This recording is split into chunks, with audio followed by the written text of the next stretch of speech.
Assalamualaikum warahmatullahi wabarakatuh. Perkenalkan, nama saya Muhammad Rinaldi Ilham, NIM 21030663 dari kelas PTNC.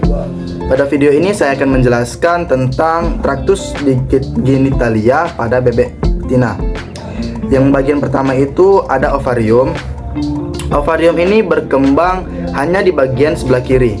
Biasanya ovarium ini terdiri dari 5-6 folikel yang sedang berkembang.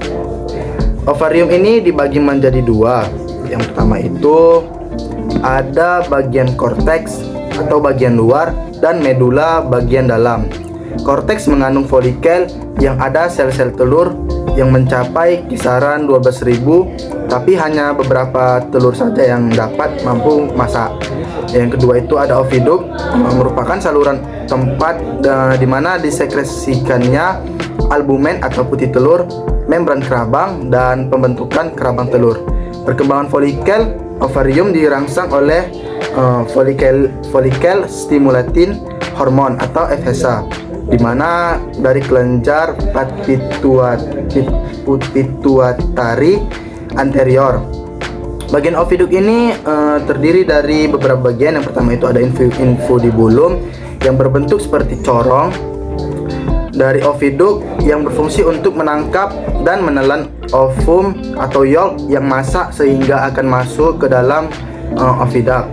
Setelah ovulasi, yolk akan jatuh ke dalam kantong ovarium, kemudian diambil oleh infundibulum.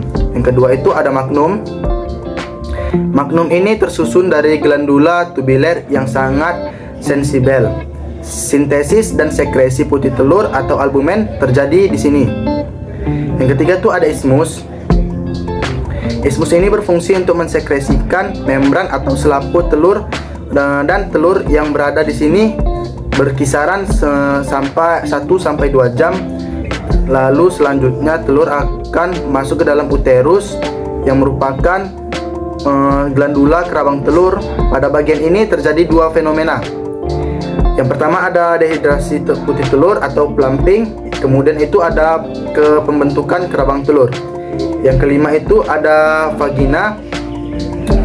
Selama produksi telur, kultikula ditimbun pada kerabang untuk mengisi sebagian pori-pori kerabang secara normal. Telur tinggal di dalam vagina selama beberapa menit, tetapi dalam keadaan yang tertentu yang dapat tinggal beberapa jam lagi. Yang terakhir itu ada kloaka, di mana kloaka ini bagian paling ujung dari luar induk yang tempat dikeluarkannya telur. Total waktu untuk pembentukan sebutir telur adalah 24-26 jam. Selanjutnya saya akan menjelaskan proses terbentuknya telur. Telur mula-mula terbentuk dari ovum, di mana di dalam ovarium, ovum yang matang akan dilepas oleh ovarium dan ditangkap oleh infundibulum. Kuning telur berada di dalam itu selama 15-30 menit. Selanjutnya ada persimpangan infundibulum dan magnum. Di sini terdapatnya spermatozoa yang akan membentuk telur. Maka telur tersebut akan menjadi telur fertil. Jika tidak spermatozoa, maka telur tersebut tidak akan dibuahi. Lalu telur akan menjadi telur infertil. Lalu selanjutnya kuning telur akan masuk ke dalam bagian magnum dan putih telur akan disekresikan. Ini untuk membutuhkan waktu yang kisaran 3 jam. Lalu telur masuk ke dalam ismus, di mana akan dibungkus oleh membran sel yang membutuhkan waktu selama 1,5 jam.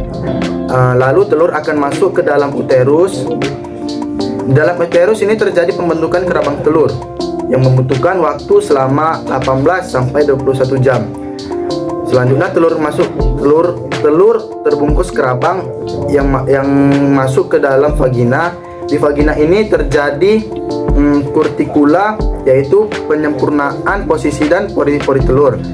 Setelah itu telur akan terbungkus perabang yang akan keluar melalui kloaka.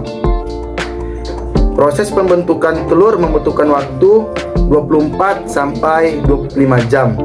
Sekian dari video penjelasan saya tentang Tractus genitalia dan pembentukan telur. Apabila ada yang salah, saya mohon maaf. Wassalamualaikum warahmatullahi wabarakatuh.